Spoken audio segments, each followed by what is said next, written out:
평화과의 윤리 43번째 수업입니다.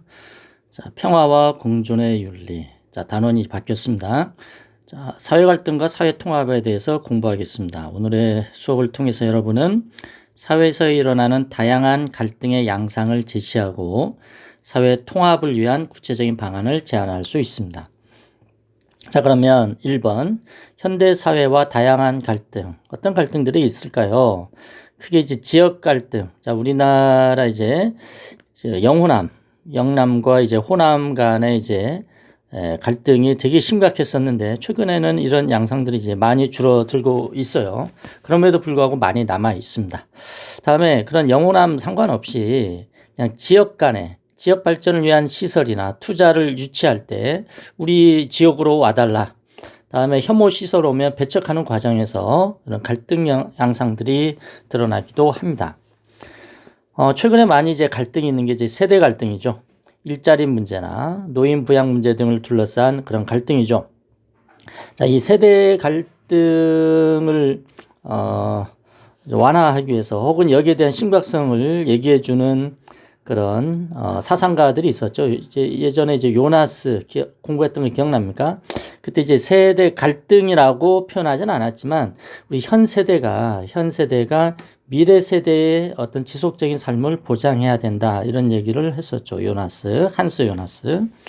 다음에 이제 세 번째 이제 이념 갈등에 우리나라 좀 심각하죠. 이상적 견해에 대한 차이를 둘러싼 갈등인데 이 진보와 보수 간의 그런 갈등 아주 심각합니다. 다음에 여기에는 적진 않았지만 교과서에 나와 있지 않지만 최근에 이제 남녀 갈등, 남성과 여성 간의 그런 갈등이 되게 크게 나타나고 있어요. 이것도 이제 상당히 이제 심각한 문제로 이제 부각되고 있습니다. 최근에. 자, 이런 갈등들이 있고요. 그럼 그런 갈등의 원인이 뭐냐? 두 번째, 원인을 찾아보겠습니다. 가장 큰 건 이제 생각의 차이죠. 가치관의 차이. 어떤 사회 현상이나 문제점에 대해서 의견이 차이가 나는 거죠. 자, 이건 뭐 국회에서 하는 일들 보면 여당과 야당 간의 그런 갈등은 대부분 어떤 생각의 차이죠. 어떤 이념의 차이, 뭐 이런 것들이 아주 가장 큰 원인으로 이야기할 수 있습니다. 다음 이해관계의 대립. 돈이죠, 돈 문제죠. 한정된 사회적 자원을 놓고 집단 간의 이해관계가 충돌하는 것이죠.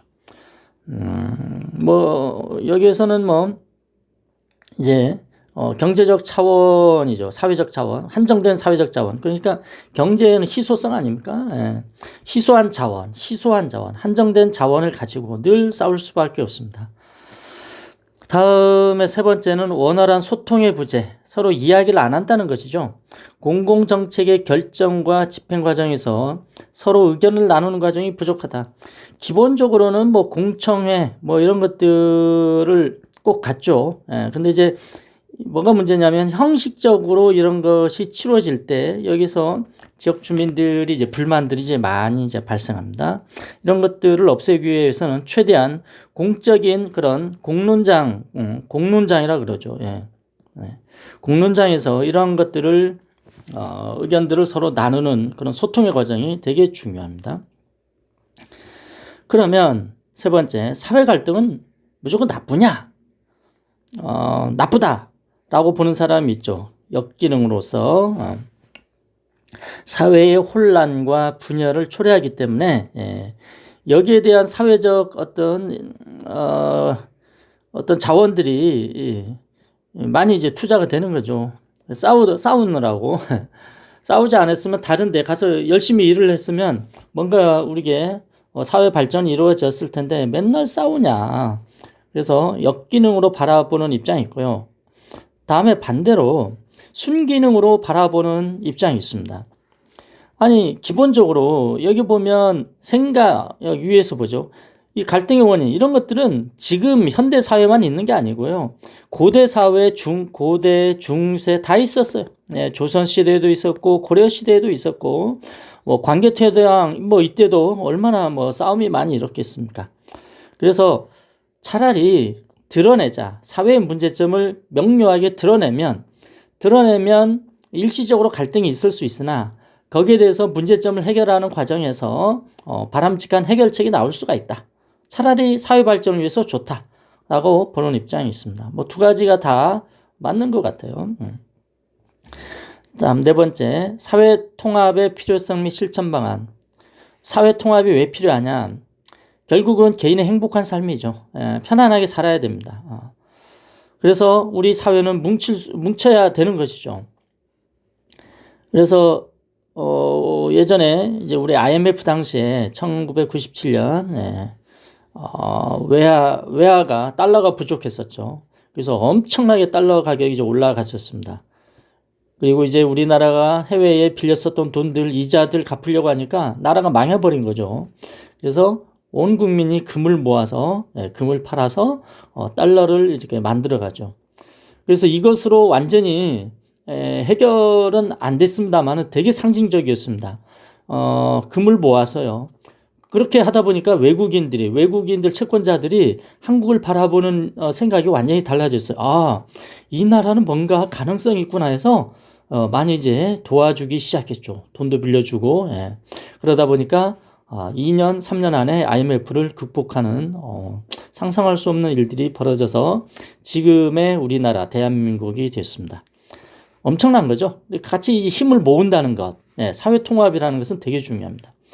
다음에 태안 앞바다에 이제 기름 제거하는 작업이 있었는데 거기 유조선이 이제 거기에 이제 유조선에서 기름이 누출이 됐었습니다. 그냥 그 바닷가가 완전히 다 시커멓게 기름 덩어리로 되어 있었죠.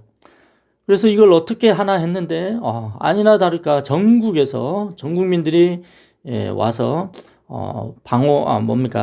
기름을 직접 손으로 다 닦아냈습니다.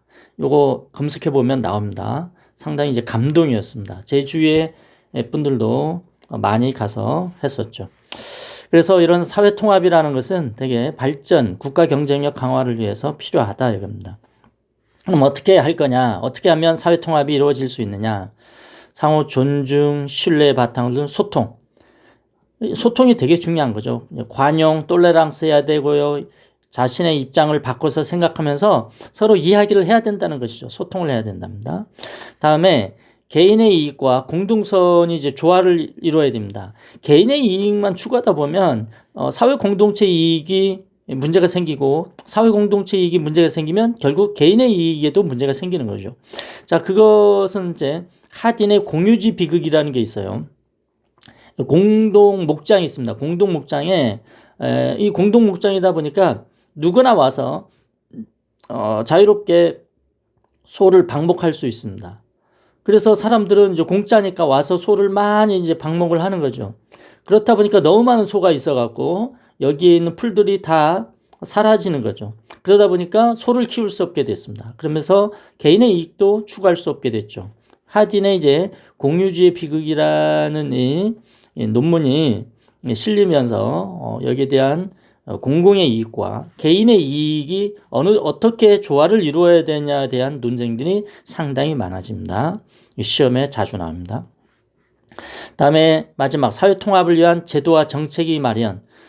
그래서 공청회, 설명회 같은 이런 것들을 많이 이렇게 해야겠고 그리고 진정성 있게 해야 되는 것이죠. 이런 것들이 이루어지면 사회 통합이 이제 가능하지 않겠느냐 이렇게 교과서에서는 정리하고 있습니다. 자, 그러면 오늘의 학습을 정리해서 요약해 보시고요. 질문 한번 해보시기 바랍니다. 오늘 수업 여기까지입니다.